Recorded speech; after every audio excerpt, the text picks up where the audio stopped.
Buenas tardes con todos, mi nombre es Vicky Salazar y en nombre de la Asociación de Estudiantes de Derecho Ius Verum, queremos expresar nuestro agradecimiento a todos los participantes por mostrar interés en el presente evento denominado Teletrabajo, Evolución y Desafíos.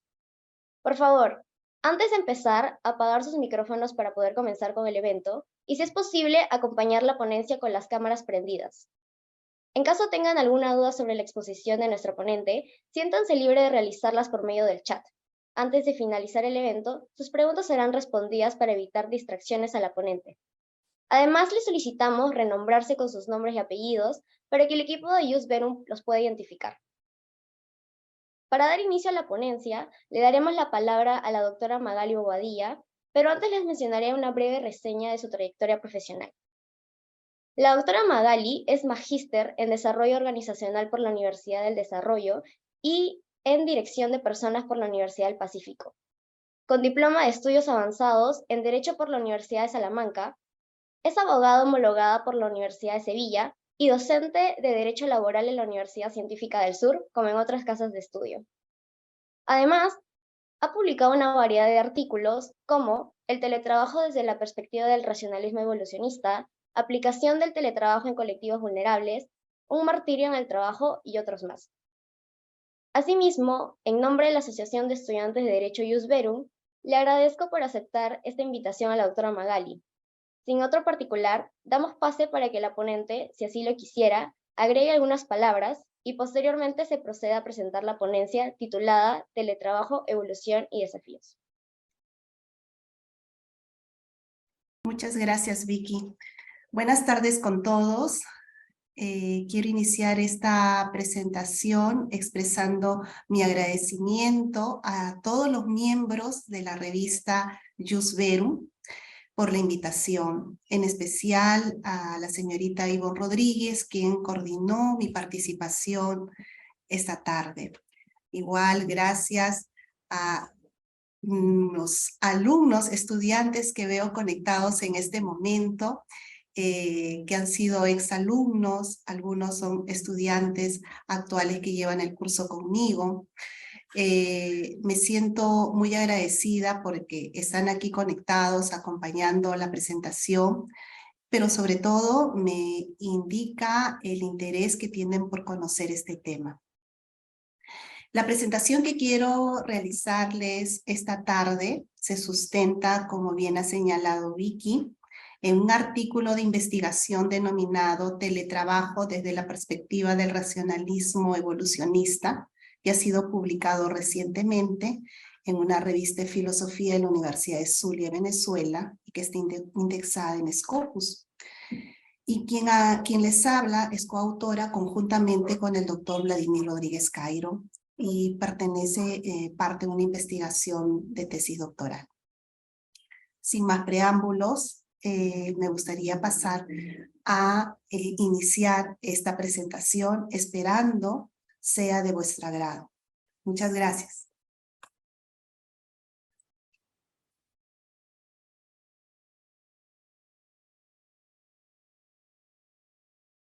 Bien. Hablar de teletrabajo en este momento seguramente podría afirmar que la mayoría de los que nos encontramos en esta sala, de alguna u otra forma, ya tuvimos esta experiencia de teletrabajo. Estoy convencida. Incluso si alguno de ustedes se encontraba realizando prácticas preprofesionales, la pandemia irrumpió y nos llevó hacia el ejercicio empírico de lo que es el teletrabajo. Hace 3 años, posiblemente todos nosotros conocíamos la figura del teletrabajo, pero desde una perspectiva teórica. La pandemia hizo que todos entablemos una relación directa con esta forma de organización del empleo por parte de los empleadores, una falta de organización del trabajo por parte de los empleadores. Bien, esto es importante. Esto ha sido importante y vamos a tratar de conocer qué vamos a revisar esta tarde. Vamos he preparado un poco la realidad del teletrabajo, cómo se encuentra hoy esta figura. Voy a presentarles la evolución del teletrabajo desde la perspectiva del racionalismo evolucionista. ¿Qué desafíos nos plantea el teletrabajo hoy? Y con esto quería transmitirles lo importante también que es la investigación, lo importante que ha sido realizar investigación durante tanto tiempo y sobre todo nosotros estamos teniendo el privilegio de conocer estoy convencida que una institución jurídico-laboral que ya se está estableciendo. Y le llamo una institución porque estoy segura que con el pasar del tiempo nosotros vamos a poder señalar, he conocido cómo ha ido evolucionando esta figura jurídica. Bien, vamos a situarnos vamos a situarnos en una realidad problemática como se inicia siempre en las investigaciones. Y creo siempre importante generar una línea del tiempo. Siempre los aspectos históricos nos ayudan a comprender, dicen, el futuro, nos ayudan a comprender las instituciones. Pero estamos frente a una línea del tiempo donde todos nosotros, estoy seguro que ustedes incluso en las aulas y en algún momento con alguno de ustedes, hemos estudiado este tema de forma teórica. Actualmente no forma parte de los sílabos, ¿no? Pero creo que van a tener que integrarse ya. Va a ser una realidad ya avanzó, ya está aquí, ya ha sido empírica esa realidad. Y establecemos una línea del tiempo en el cual para esta figura jurídica es imprescindible contar con un punto medio de partida. La pandemia del coronavirus durante los años 2020-2021. Un periodo cortito de tiempo, pero importante en esta línea del tiempo. Y vamos a marcarlo así. Prepandemia, pandemia y pospandemia. Vamos a tener esta mirada. Bien. Antes de la pandemia, ¿qué conocíamos del teletrabajo? Y podríamos señalar que el teletrabajo efectivamente existía. El teletrabajo, como lo vamos a ver más adelante, el teletrabajo tiene un origen en los años 70. Se puede decir que es el origen del teletrabajo. Y a partir de ahí, en las sociedades y en la realidad donde se comenzó a desarrollar, comenzaron a surgir diversos enfoques de estudio del teletrabajo. Pero esos enfoques que comenzaron a surgir sobre el estudio del teletrabajo estaban centrados en la gestión, en la administración, en la psicología organizacional. ¿Por qué? Porque se hablaba sobre todo de una forma de organización del trabajo, una toma de decisión del empleador de cómo organizar su empresa. Además, era la utilización de la tecnología dentro del trabajo. Por lo tanto, no estaba dentro de las posibilidades de todos los empleadores. Surgió, lógicamente, en sociedades mucho más desarrolladas, la sociedad americana, inglesa, europea, tenían algunas empresas ya asumidos estos enfoques. Y por eso que ante esas necesidades comienzan a surgir esos enfoques, diversos estudios, diversos análisis sobre productividad, sobre cultura organizacional, sobre desarrollo. ¿Y qué pasaba con el derecho? El derecho antes de esta pandemia, comenzó a analizar si la figura, se comenzó a interesar en la figura porque poco a poco comenzó a formar parte de una realidad. Cada vez iba juntando mayor cantidad de personas, se hacía una realidad que tocaba un sector social y sobre todo el mundo jurídico laboral. Y los primeros análisis buscaban centrarse en conocer si este teletrabajo realmente era una figura que podía encontrarse, podría observarse la dependencia del trabajo, la subordinación. ¿Había subordinación? ¿Es una figura típica? ¿Es una figura atípica? ¿Qué es el teletrabajo? Y comenzó a surgir normativa. Una normativa lógicamente incipiente en base a las primeras experiencias. Vamos a encontrar el derecho comienza a normar. Y nosotros sabemos que cuando se normativiza algo, le comenzamos a colocar límites. Y en base a eso, comienza a surgir y a resurgir el teletrabajo. Pero no vamos a tener una generalización global. Esto es a nivel general. Nuestro país, el Perú, tampoco ha sido ajeno. Nuestro país también tiene una experiencia pre-pandemia. Una experiencia pre-pandemia. Nosotros en el año 2012 generamos una norma, ¿no? La norma de la ley de teletrabajo. Y tuvimos incluso un reglamento. Y si nosotros leemos esta norma, tenía un objetivo claro.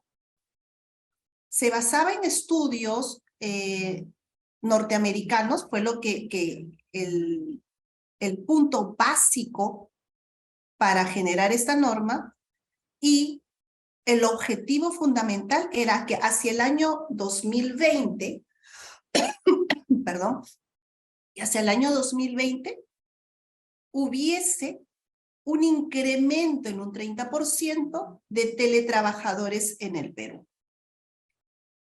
Ese era el objetivo de la norma del año 2012, que se generó el año 2012.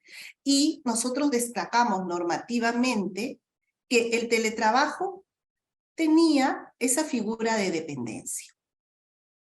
Y la denominamos a esta figura teletrabajo. Esta fue la denominación que nosotros adquirimos en teletrabajo. Pero éxito no tuvo, la verdad, no tuvo.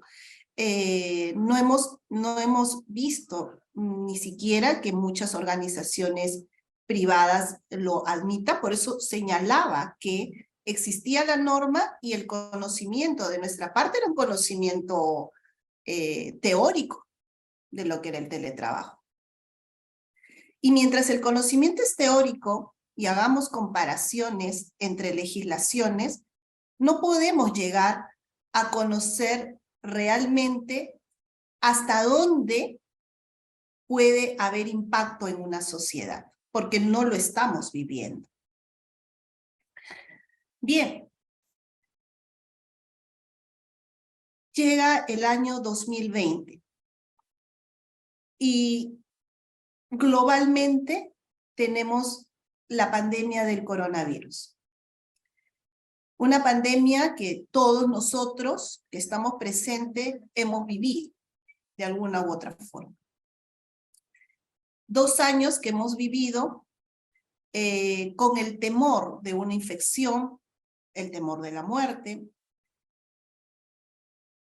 pero de esta pandemia del coronavirus, el teletrabajo surge de manera generalizada. O sea, la pandemia para nosotros, para el tema del teletrabajo, va a ser el punto de partida de una generalización global. Cojamos por internet cualquier legislación a nivel global. Y estoy convencida que vamos a encontrar una mención sobre el teletrabajo. Personas que asumieron el teletrabajo de un momento a otro y donde se demuestra sobre todo la gran capacidad de cambio de las personas. Eso demuestra el teletrabajo, que el trabajador en la peor de las circunstancias que se pudiese establecer tiene esa capacidad de cambio y adaptación en una nueva forma de trabajo. ¿Por qué? Porque sabemos todos nosotros que el trabajo cubre nuestras necesidades y el teletrabajo era la salida a mantener puestos de trabajo. No solo en el Perú, fue a nivel global. Bien, esa fue la realidad. Países europeos definitivamente generalizaron el teletrabajo. Y si nosotros miramos sectores, hasta los sectores que inimaginablemente hubiésemos considerado, se realizó el teletrabajo, incluyendo nuestro país. Es más, uno de los ejemplos más saltantes que nosotros tenemos en el Perú es el sector minero. El sector minero, sobre todo en el área del transporte, fue capaz de seguir generando, realizando teletrabajo desde los domicilios de muchos obreros. Bien, esto nos demuestra hasta que los sectores productivos también se sometieron a la acción del teletrabajo. Entonces, por un lado está la realidad. La realidad es que, indistintamente del sector, todos asumieron el teletrabajo. Bien, ¿y ahora qué pasa con el derecho? En ese periodo de tiempo, había normas jurídicas que ya existían. Caso peruano. Algunos casos, muchos de los países europeos tenían normas sobre teletrabajo. Pero ¿qué sucede? La normativa durante estos 2 años tuvo 2 características fundamentales. La obligatoria, ser obligatoria o ser cuasi obligatoria, dependiendo del país. Obligatoria, ¿por qué? Caso peruano también vamos a volver, ¿no? Nosotros asumimos el trabajo remoto ahora bajo una nomenclatura de trabajo remoto de forma obligatoria a través de un decreto de urgencia. Sucedió lo mismo en otros países, llámese Chile, Colombia, Argentina. Bolivia fue uno de los últimos conjuntamente con Ecuador en la parte de Sudamérica. Y casi todo Centroamérica también fue, diríamos, Latinoamérica completa durante ese año 2020-2021, asumiendo de forma transitoria, normativa, para regular el teletrabajo en sus realidades indistintamente. Entonces, el periodo de pandemia sirvió para asumir la figura, regular la figura, y se plantea la siguiente interrogante. ¿Será esto una situación transitoria? Bien, esta pregunta, al menos en muchos países latinoamericanos, podía decirse que se asumía como una situación transitoria. Efectivamente, es un periodo transitorio, el momento que termine la pandemia, todo volverá a la normalidad, ¿no? Todos volveremos a la normalidad y habrá pasado este evento. Desde el punto de vista del avance del estudio de esta materia, muchos incluso se comparó esta situación de la pandemia con el problema situado por la pandemia y el uso del teletrabajo a lo que sucedió en los años 70 con la crisis del petróleo, una situación temporal, nace el teletrabajo, se reducen los problemas ambientales y luego se instauró nuevamente una realidad, ¿no? Pero esta vez, aquella realidad de los años 70 no es comparable a la pandemia del año 2020-2021, porque esta segunda realidad involucró a la globalidad. Por lo tanto, no hay punto de comparación. Y además, en segundo término, buscó una normativa en todos los rincones que podamos encontrar. Adicionalmente, frente a dicha realidad, vamos a encontrar el nacimiento de nuevos derechos vinculados a estos temas. Ejemplo, el tema de la desconexión digital, el derecho a la desconexión digital, porque es un derecho a la desconexión digital. Y durante esta etapa, desde el punto de vista de la investigación, comenzamos a plantear qué es lo que va a suceder. ¿Qué investigaciones comienzan a suscitarse? Y se comienzan a suscitar ya investigaciones jurídicas desde otra perspectiva. Los que seguramente ya están en este momento realizando pues sus trabajos de investigación estarán familiarizados cuando yo les diga pues investigaciones cuantitativas, investigaciones cualitativas. Vamos a decir que durante el año 2020-2021 se incrementaron las investigaciones cuantitativas respecto al tema del teletrabajo.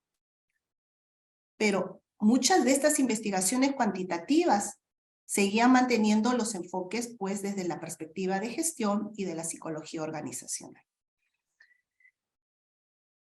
Y así hemos continuado esta realidad. Y nos vamos a situar ahora en este nivel post-pandemia. Para algunos dirían, pero estamos en el 2022, apenas un año, post-pandemia podría venir dentro de algún tiempo. No, porque estamos hablando de cambios tecnológicos y la tecnología es rápida y la capacidad del ser humano fue ágil en el momento de la pandemia. Por lo tanto, post pandemia, ¿qué encontramos? Ya encontramos un primer carácter, la transformación. El teletrabajo realmente transformó y afectó a las personas. Cuando hablo de afectar, no solamente me refiero a una afectación negativa. La afectación se dio en ambos puntos, el positivo y el negativo, para el empleador y para el trabajador, desde la perspectiva jurídica ahora. Para el empleador, el aspecto positivo continuó su producción, la productividad. El aspecto negativo ya no tenía un control directo. Al trabajador, el aspecto positivo continuó con su empleo. Identificó nuevas formas de trabajo. Y sobre todo, conoció algo que no tenía experiencia previa: conciliar su vida familiar y laboral. Porque es muy diferente, vuelvo a repetir, el conocerlo de manera teórica que el experimentarlo de manera práctica. Pero aquí mismo también podríamos señalar una doble afectación. Algunos se afectaron positivamente, pero otros negativamente. ¿Por qué? Porque todavía no sabían autoorganizarse, controlar el tiempo. Y estos son factores que han venido y han sucedido posterior a la irrupción del teletrabajo.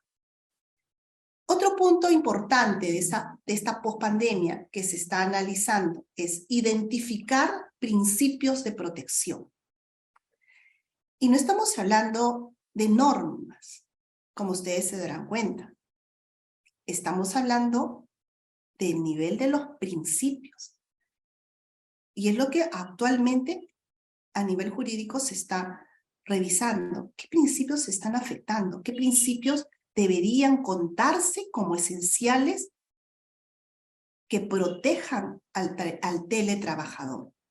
¿Cuáles son las reglas más comunes que se están utilizando? ¿Cuál es la normativa que está dando mejores resultados? Porque también otro de los puntos era que no todas las normas que se generaron dieron los resultados positivos. Y otro punto que ya también paralelamente se está observando,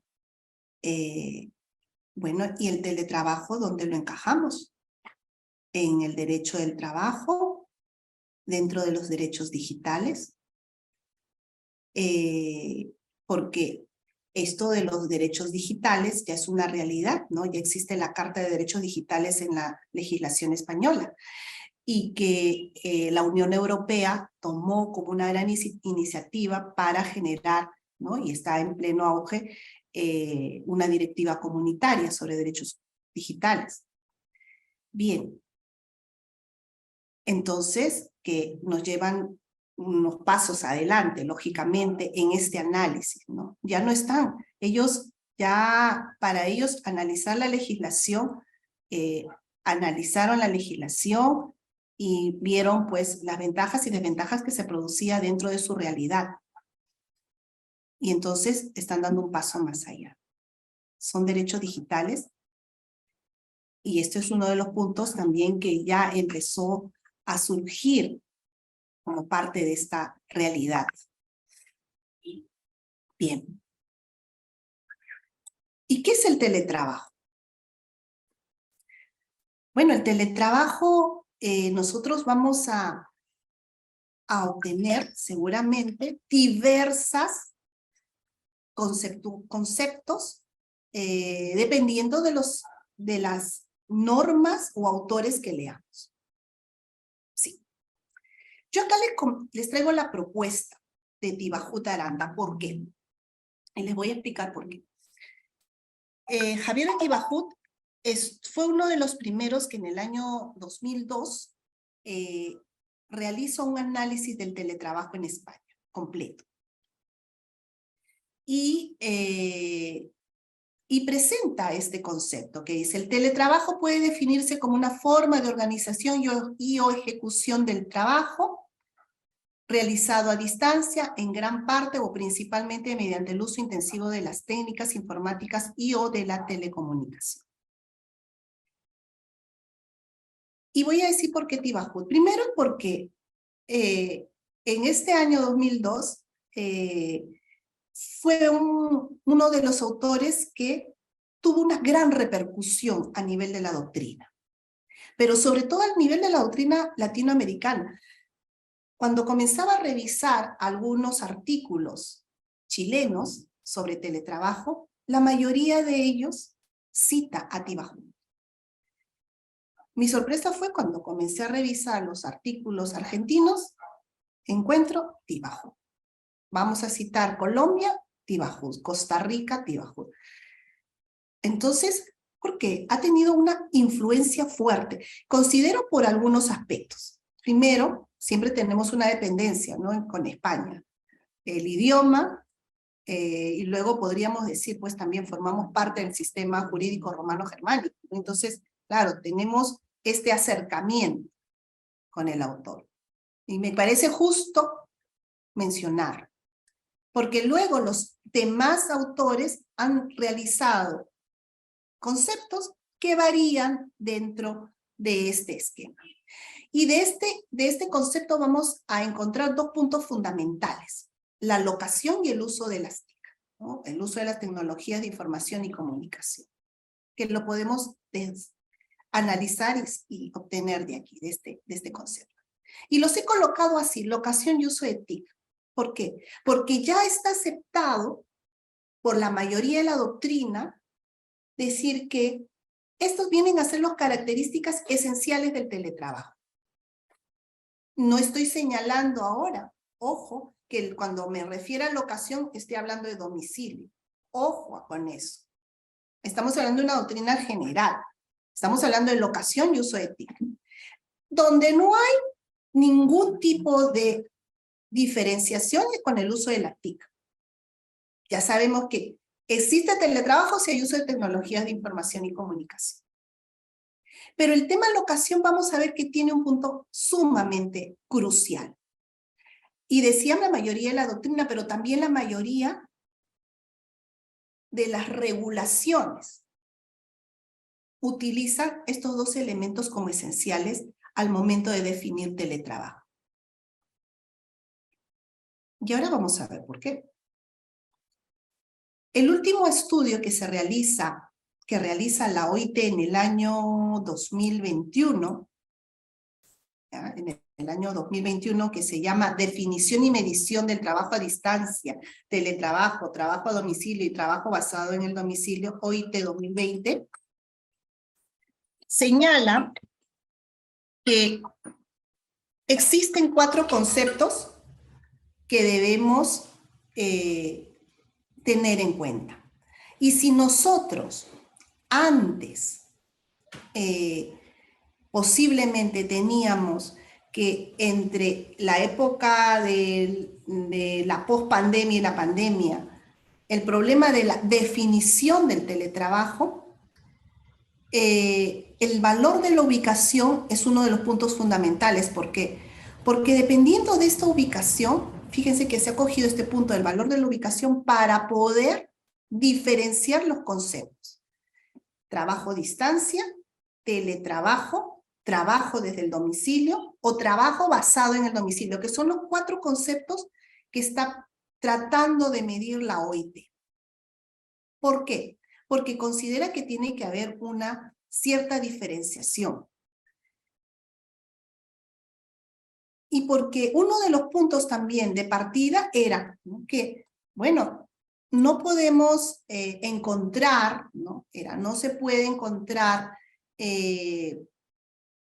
un concepto, un nomen único. Y esta es la dificultad por el cual, pues, el país tal, la normativa de tal y cual, no podemos hacer una uniformación, porque casi todos tenemos el concepto o manejamos conceptos diferentes. La importancia del teletrabajo es tal en el cual no puede manejarse conceptos diferentes. Tenemos que comenzar a manejar un concepto. ¿Y cómo hacemos? ¿El teletrabajo es trabajo a domicilio? No necesariamente, porque el teletrabajo es aquel que se realiza fuera del establecimiento o del ámbito del empleador. Y el trabajador puede optar porque sea su domicilio o el lugar donde él decida realizar el trabajo, siempre que no sea dentro de las oficinas de la empresa. Ahí estoy dentro de la esfera del teletrabajo. Y eso no es trabajo a distancia. No es trabajo a distancia. Porque trabajo a distancia, dice, puede realizarse incluso dentro de la empresa, pero en sedes diferentes. Puedo realizar utilizando las TICs, pero en sedes diferentes de la empresa principal, pero me encuentro dentro de la sede de la empresa. Y ahí estaría el trabajo a distancia. Y puede ser trabajo a domicilio, no necesariamente dijimos que tenga que calzar dentro de la figura del trabajo a domicilio, porque no necesariamente el trabajador puede centrar al domicilio como su lugar donde va a realizar el teletrabajo. Pero podría ser entonces teletrabajo basado en el domicilio, ese sí podría ser, ¿no? Pero el teletrabajo basado en el domicilio se va a entender como una parte integrante de este ámbito. Y aquí por eso, este gráfico me pareció sumamente importante para ver que un elemento llamado locación puede llegar a transformar conceptos. Miren que aún yo no les he señalado, ¿no? No les he señalado nada normativo. Estamos hablando de los avances y de los estudios que se están realizando sobre este tema. Bien.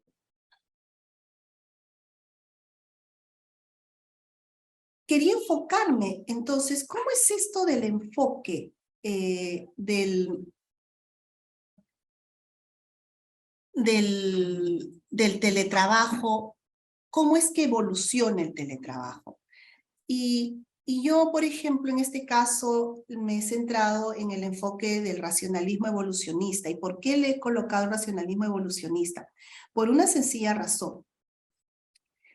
Cuando revisaba los artículos sobre teletrabajo, desde el punto de vista jurídico, casi todos analizan de una forma cualitativa las normas, ¿no? Hacen una comparativa de las normas, buscamos las diferencias, las semejanzas, lo que está resultando, lo positivo, lo negativo, pero no observamos cómo evolucionó esto. Y dónde encaja, en qué tipo de pensamiento, porque hay que conocer qué pensamiento trae para poder entender cómo se va a construir esta institución. ¿Se puede entablar dentro de las estructuras clásicas del derecho del trabajo? Parece que no, parece que no. Y lo hemos visto hace un momento con el simple tema de la locación, para demostrar que es un punto que no encaja totalmente y que más bien nos abren nuevos conceptos. El racionalismo, ¿no?, es una corriente filosófica que surge en el siglo XVII, que le da la importancia a la razón como herramienta a través del cual el hombre conoce la realidad, y cuyo elemento fundamental es el análisis deductivo. Entonces, posteriormente a este análisis del racionalismo, se integra, ¿no?, este problema de la formación espontánea de las instituciones, ¿no?, dentro de ese proceso de evolución del pensamiento del racionalismo, se interviene esta formación, se analiza, ¿no?, cómo se forman las instituciones. Y un estudio que lo realiza Friedrich Hayek sobre este tema lo explica a través de la teoría de la evolución. Por eso se habla de un racionalismo evolucionista. Y él señala, dice, aquí hay un problema. En la teoría evolucionista no solamente proviene de la biología, no proviene más de la biología, proviene de las ciencias sociales. ¿Y qué busca?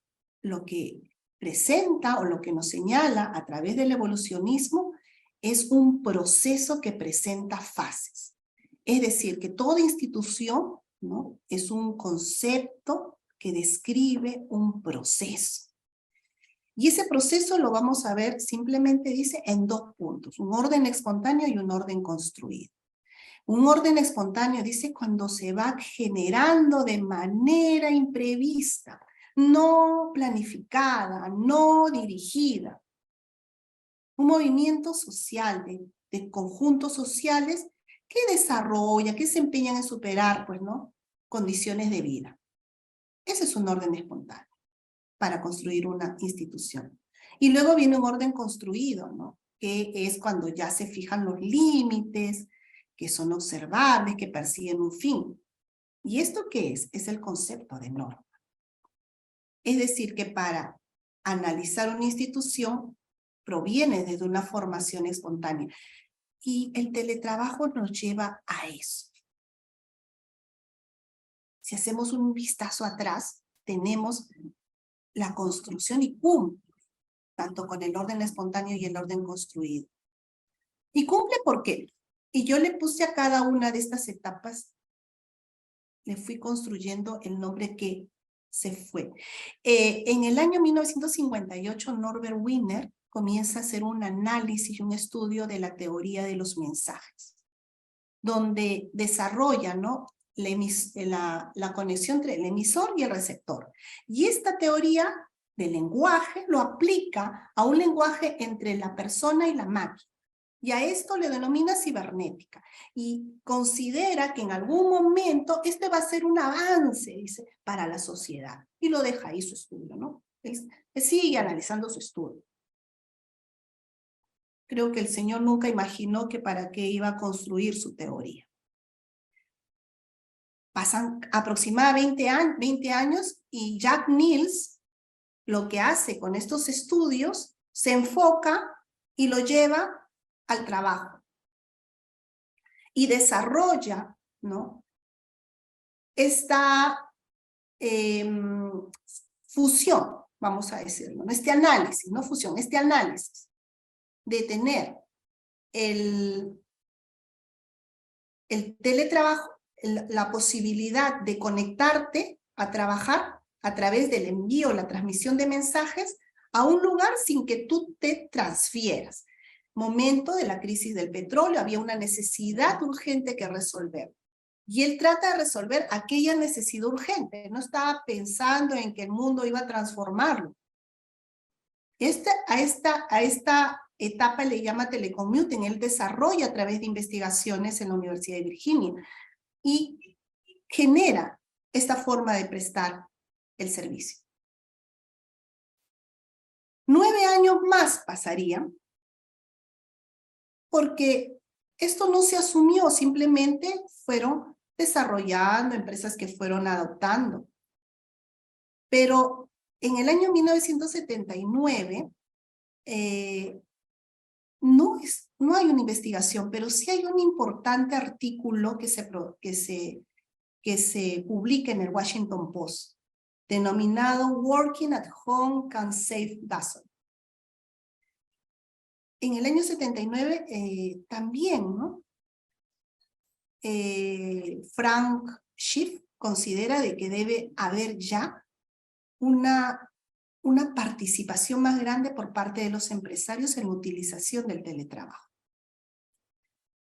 Y presenta para mí las bases de lo que hoy estamos viviendo. Y dice, 2 ideas fundamentales que influyen 100%. Uno, la idea de la flexibilidad. Y se dirige hacia el empleador y le señala, si flexibilizas, si consideras que puedes dar. La primera idea es, perdón, si tú trabajas utilizando el teletrabajo, vas a generar una mejor condición de vida con tu familia. Se lo dice al trabajador en este mensaje, en un artículo periodístico. Pero por otro lado, también al empleador va dirigido. Si flexibilizas, vas a tener un empleado que va a estar contento porque va a estar en su casa, va a flexibilizar y vas a tener productividad. Por lo tanto, ambos van a ganar en esta relación. Se hace famoso y la flexibilidad comienza a ser una de las teorías que va a comenzar a desarrollarse con fuerza desde los sectores, como hemos dicho, de la psicología organizacional. Pero aún no se podía hablar de una figura generalizada porque no estaba generalizada a nivel mundial. Cuando tenemos esa universalización, creo que ya la respuesta la tenemos todos seguramente intuyendo, la pandemia del 2020. Ella ha hecho, porque a pesar de que en el año 2012 ya existían nuevas normativas, ya la tecnología había avanzado, pero solamente las grandes empresas o muchas grandes empresas se dedicaban a ello, pero no de manera universal. Todos nosotros hace 2 años, de forma empírica, ya sabemos que es teletrabajar. Ya dejó de ser una figura que se encuentra teórica y aterrizó de manera práctica en todos los confines que conocemos. Por lo tanto, ya está dentro de un orden construido. Y es por ello que esta evolución encaja con el pensamiento del racionalismo evolucionista. y el orden construido, por tanto, coincide 100% y coincide con lo que hemos visto al comienzo, la normativa empieza a ser el punto eje para poder comprender y analizar la figura del teletrabajo. Bien, ¿cuáles serían los desafíos entonces, conociendo de esta forma la figura jurídica? Uno de los grandes desafíos que aparentemente, por lo que he estado leyendo en los reportes de la OIT, es posiblemente buscar una regulación homogénea sobre teletrabajo. Es algo un poco, digamos, que no se va a lograr tan rápidamente, creo yo, pero que está en caminos de hacerlo. Y una de las perspectivas es justamente este documento que les señalaba, que diferenciaba los términos porque los análisis que está solicitando, dice, de cada país, es que sean análisis cuantitativos y medibles. Una regulación homogénea, ¿por qué? Porque el teletrabajo, sobre todo en el aspecto de los servicios, es indispensable. Va a generar o genera gran cantidad de empleo a nivel mundial, ¿no? La consideración de los derechos digitales es otro punto. Son derechos digitales. En este sentido, la Unión Europea ha comenzado a desarrollar posiciones, análisis, diálogos, ¿no? Diálogos incluso con sindicatos internacionales, los sindicatos europeos, ¿no? Que son profesionalizados en estos temas para conocer, ¿no? Realmente cuáles son las ventajas, cuáles son las desventajas de los derechos digitales, la postura de los famosos derechos digitales que involucran no solamente el teletrabajo, sino múltiples derechos que se encuentran actualmente en definición. Yo le he colocado aquí un tercer desafío, los pendientes, porque creo que son los más urgentes, los que tenemos que centrarnos en este momento: seguridad y salud, fiscalización y negociación colectiva. Seguridad y salud en el trabajo, porque ya el trabajador no está en una empresa, el trabajador está en su casa, posiblemente en su casa. Ojo, en legislaciones como la nuestra, como la actual norma de teletrabajo de septiembre de 2022, caso peruano, incluso con una alocación más amplia, ¿no? Nosotros estamos admitiendo un teletrabajo incluso de una persona fuera de nuestras fronteras, transnacional.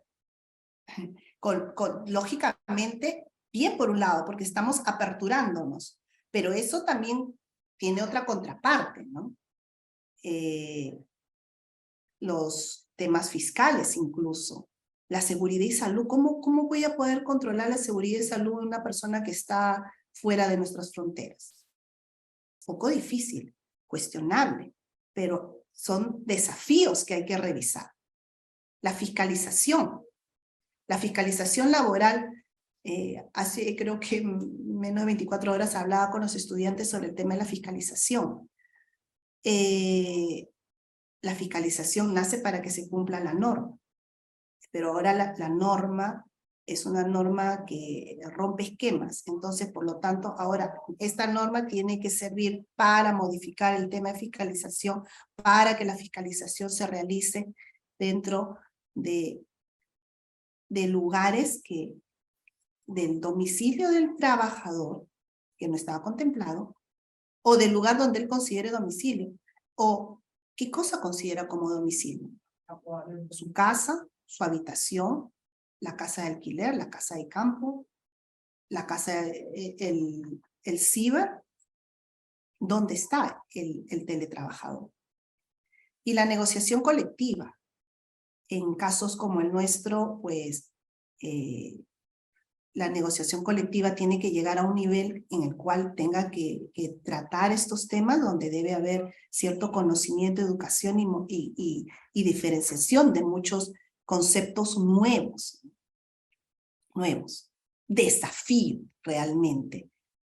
Y, por ejemplo, el caso de fiscalización en México, México comenzó a considerar, por ejemplo, el tema el teletrabajo como trabajo a domicilio, y a pesar de plantearse la deficiencia de la fiscalización existente en México sobre los temas de teletrabajo. Aún así, consideraron trabajo a domicilio, teniendo claro que la fiscalización es difícil de realizar.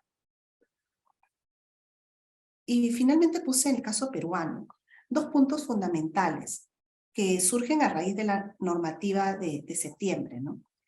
Y es que, a pesar de que es una normativa del año 2022, que ni siquiera entraba en vigor, ya esta normativa al año 2025 tiene que haberse implementado como un piloto en el sector público. Alguien diría, no, pero ya se experimentó como trabajo remoto. Lo que se busca el 2025, o sea, ya estamos a un paso el 2023 y en 2 años un resultado sobre la implementación del teletrabajo en el sector público, ahora con las nuevas reglas, definitivamente.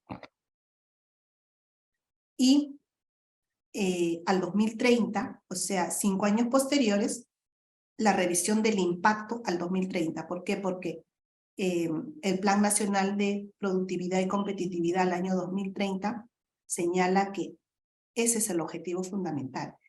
Y aquí hay que leer bien, dice revisión de impacto.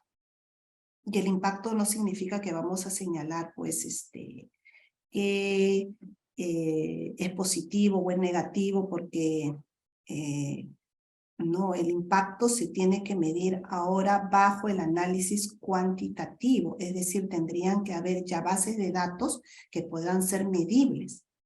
Y todavía es un tema que está latente, ¿no? No lo hay. He estado buscando, todavía no hay esa base de datos que podamos tener. Bien, voy a aligerar un poquito porque sí, ya estoy. Como conclusiones, quiero presentarles, ¿no? El teletrabajo es un concepto que forma parte de un conjunto de derechos digitales. Yo creo que sí. Yo creo que ya estamos en este punto. El derecho al trabajo se tiene que adaptar a estos nuevos derechos digitales y poder proteger al trabajador, definitivamente. El teletrabajo se centra en el principio de dignidad y la política de trabajo decente. Yo creo que hay que tomar ambas perspectivas, la europea y la internacional a través de la OIT. El principio de dignidad del trabajador no puede por ninguna de las formas dejar de formar parte del teletrabajo.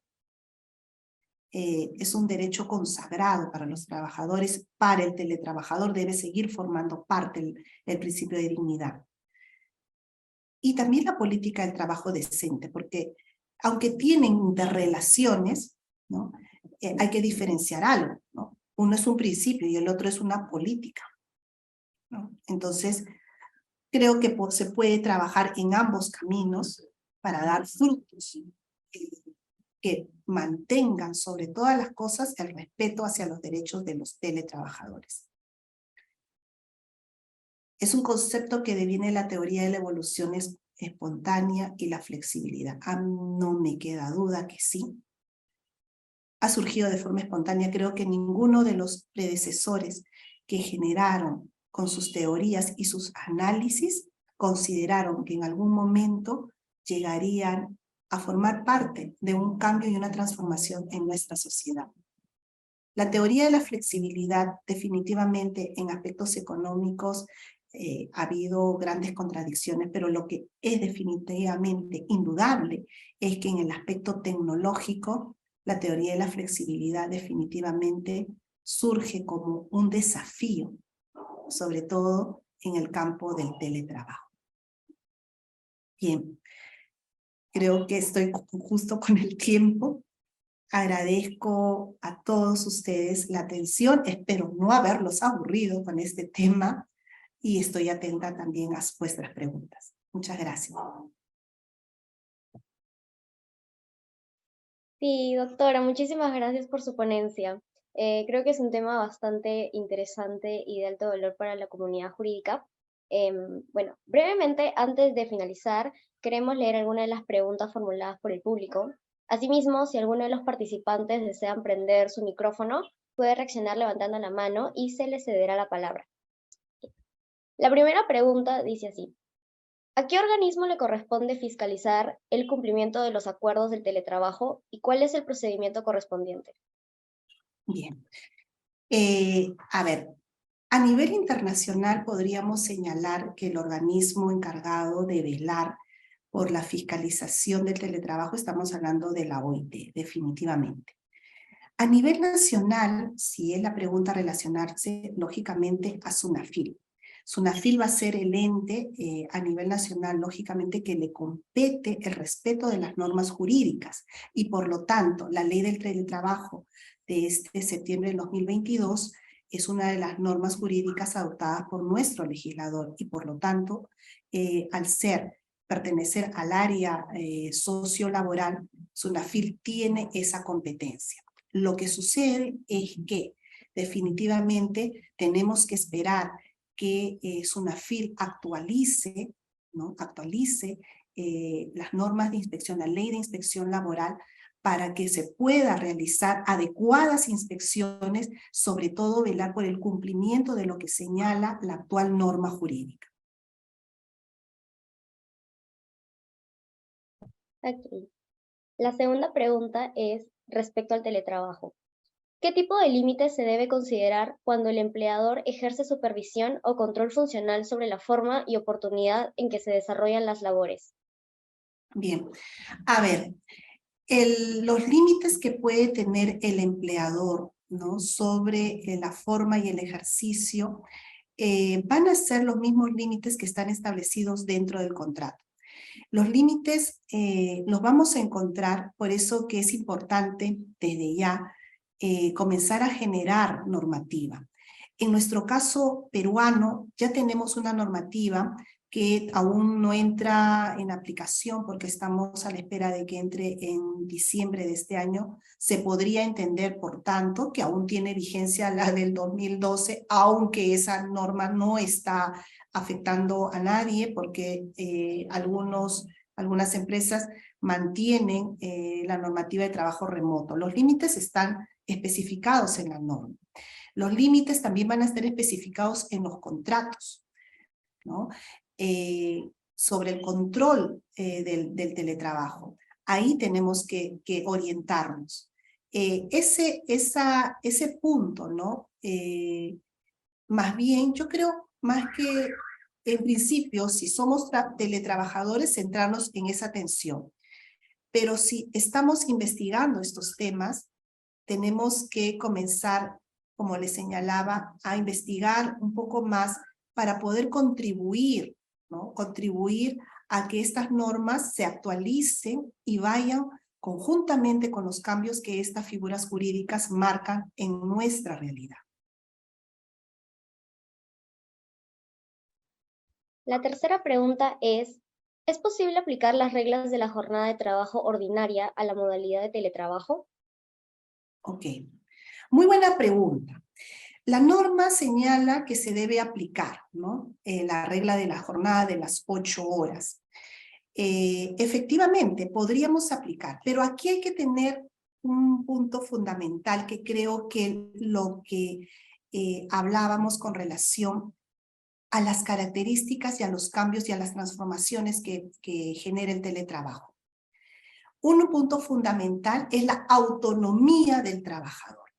Y además porque si bien existe el derecho de la desconexión digital, que es un tema apasionante y seguramente si me dan algún momento podríamos trabajar sobre este punto, la autonomía del trabajador dentro del teletrabajo es muy importante y va a ser uno de los factores y características que tiene que trabajar, que tiene que el teletrabajador trabajarse a sí mismo. ¿Por qué? Una vez que tú estás inmerso en el teletrabajo, pueden haber varios factores. Uno, que seas controlable tecnológicamente por el empleador. Que llegado un momento haya un dispositivo, como lo existe en el sector minero, que te señala y te dice tienes que apagar tu monitor, adiós, se cumplen tus horas de trabajo, ¿no? Pero puede darse que no tengas el dispositivo, que el empleador te dé la libertad del ejercicio de la función. Y solamente va a depender de ti el que realmente te desconectes del trabajo. El que realmente se cumpla, que cumplas tú con esas 8 horas de trabajo. Y por eso siempre les hablo a ustedes que tenemos que aprender a fortalecer la autonomía. Alguien hace un tiempo me hizo una pregunta si, por ejemplo, simple, con algo presencial, ¿no? No se cumplen las 8 horas de trabajo, entonces esto es muy malo, hay que denunciar al empleador. No, aquí funciona que como persona ejerzas tu autonomía, porque si tú consideras que esto es una arbitrariedad, tendrás que tú misma hacer valer ese derecho. Y en este caso, en el teletrabajo, como te disipas, pues tienes que ser autónomo. Y tú cumplir tu horario laboral en base a esa autonomía. Salvo que,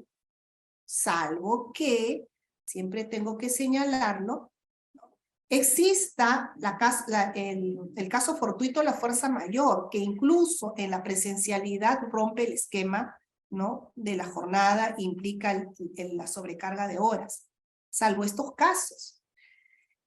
Salvo que en otros casos también el trabajador, ¿no?, el trabajador sea contratado a través de objetivos, ¿no? La flexibilidad se imponga por parte del empleador y se trabaje a nivel de objetivos, donde ya el propio trabajador marcará el ritmo, ¿no?, porque entregaré ¿qué cosa? Un resultado.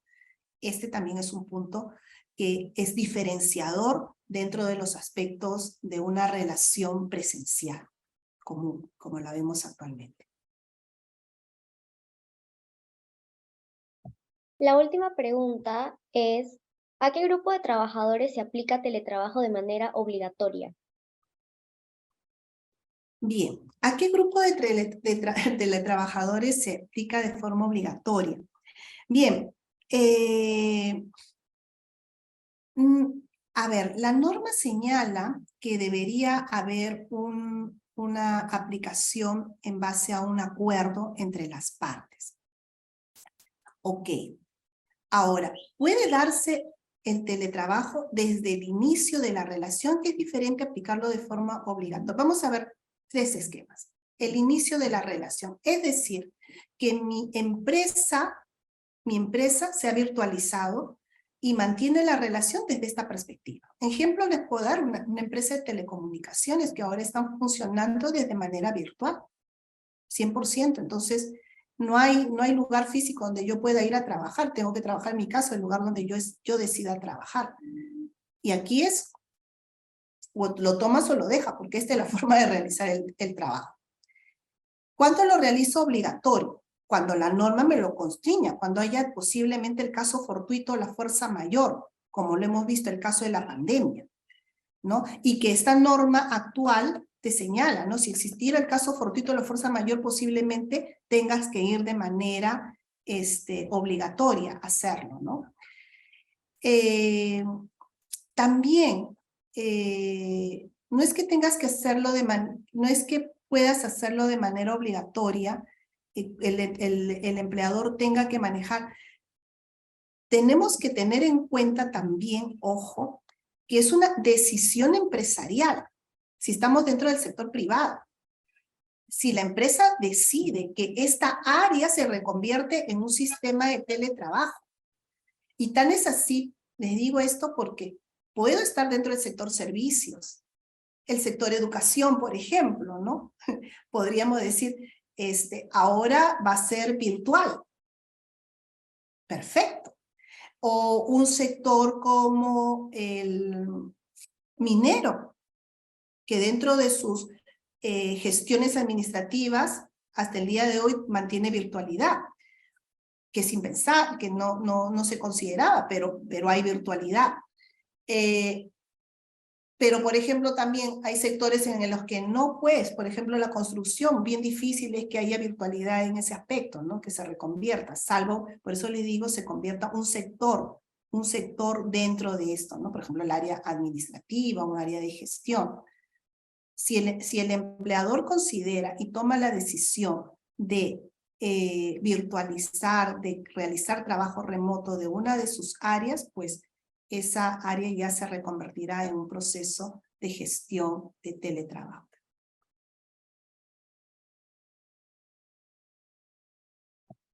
Ok, muchas gracias, doctora. Hemos finalizado con la ronda de preguntas. Asimismo, queremos agradecerle por brindarnos su tiempo y su excelente exposición de la materia. Igualmente, queremos agradecerle al público por su asistencia y participación. Bueno, no se olviden seguirnos en nuestras redes sociales para más eventos como este. Y muchas gracias a todos y hasta la próxima. Muchas gracias, doctora Magali. Muchas gracias a todos ustedes por la invitación, muy agradecida y espero, bueno, que, como les vuelvo a repetir, haya sido del agrado de ustedes. Muchas gracias. Gracias, hasta luego. Gracias.